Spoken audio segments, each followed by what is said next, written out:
Hi అండి. ఏందబ్బా కత్తులు నూరుతున్నాను అనుకుంటున్నారా? వీడియోలో చూసేశారు కదండి. పనసకాయ కోయడానికి రెడీ అయిపోతున్నా. సమ్మర్ అంటే మామిడికాయలే కాదండి, పనసకాయలు కూడా మేమున్నామని రెడీగా వచ్చేసేస్తాయి. అయితే ఇంకా కత్తి తీసుకొని దానికి కొంచెం ఆయిల్ పూసేసి పనసకాయ కోయడానికి రెడీ అయిపోతున్నా.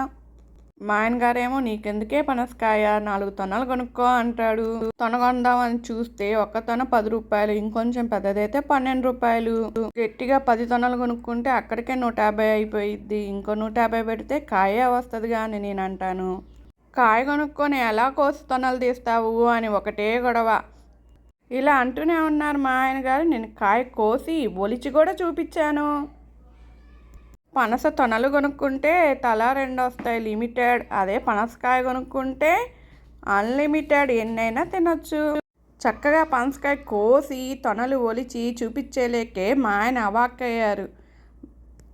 అవాక్కై తెలిసిన నోట్లో పనస తొన పెట్టేలేకే తినేసి టేస్ట్ చెదిరిందన్నారు. డైరెక్ట్గా నేచర్ నుంచి వచ్చే ఫ్రూట్స్ టేస్ట్ బాగాలేదని చెప్పగలమా? టేస్ట్ అయితే సూపర్. ఇంతకీ మిమ్మల్ని అడగడం మర్చిపోయా, పనసకాయ కొనుక్కోవడం బెటర్ అంటారా, తొనలు కొనుక్కోవడం బెటర్ అంటారా?